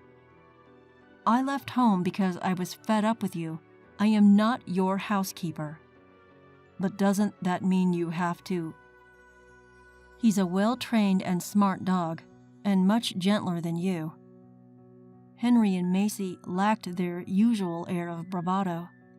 A husband with a wet crotch and a wife whose makeup is a mess. They make the perfect couple. You also sold off my precious things without my permission. I will never forgive you for selling my mother's painting. I said it at once and looked at Moon and Sky, who were meekly lying face down, before looking at my son and his wife again. This, a house with 2 dogs this big, is something we don't want. That's right, we'll give up moving. So give me back the stuff we left behind the other day, then we'll go home. They're still in the boxes in the next room. Take it and get out of here. As I pointed to the next room, Henry and Macy took a wide turn to avoid the dog before opening the door. And... whoa! Ah! They both screamed again and fell on their butts. That's right, because another Doberman, Hannah, was sitting right next to the boxes in the room. Mom, the boxes. Please get them. I don't want to. You brought it yourself, so take it yourself. I peeked into the room and saw Hannah just sitting there with a calm expression on her face. I can't go near a dog like that. Then give up your stuff. You mean I should leave it? My bags and Henry's watches are in that box. You also got rid of my precious things without my permission, didn't you? I didn't ask you to leave them behind. I'm telling you, take it with you. Macy just glared at me for a moment. But then, perhaps remembering the dog's presence, she lowered her eyes with a sigh. Please, Mother, bring us the boxes. You and Macy have been making fun of me. You knew how important that painting that she sold off was to me, but you didn't stop her. Well, I'm sorry about that, but at that time, Jane came to me. Hannah, how do we greet our guests? Immediately, Hannah sat down and barked loudly. No! Stop it! Hearing Hannah's voice, the son and his wife must have reached their limit. With his wet jeans and her face covered in smudged makeup, they ran to the front door and got out of the house. After that, I sold all the personal belongings Henry and Macy had left behind to a pawn shop. I discovered that their belongings were of considerable luxury, with Henry's watch having a surprisingly high value and Macy's bag being of a particularly high class. The extravagance of these items left me in a state of dismay. Back at her house, Macy ended up being responsible for all the household chores. My former husband does not like Macy's housework. He constantly complains that the food is bad, the house is dirty, and the laundry is piled up. Macy can no longer go to her lessons because of her housework, and she has gained 10 kilograms due to the stress. and all of her frustration seems to be directed at Henry. Mom, I'm at my limit. Macy finally started hitting me. She's been fighting with Dad all the time. I want a divorce. One day, Henry called me, his voice exhausted. You chose your own wife, didn't you? You can take care of yourself. Of course, I would not give advice to Henry. I was sick and tired of being involved with that couple. Meanwhile, I bought a female Shiba Inu and asked Jane to train her. She's going to be a great dog. Jane smiled as she patted the head of the puppy I named Rio. Really, it's all thanks to you. I'm sorry for making the dogs play such an unpleasant role. That's okay. When I heard what you said, I was more upset than you were. But from now on, you and Rio can live together peacefully. Yes, from now on, I will enjoy my life and my time. With this determination in my heart, I gently picked up the puppy.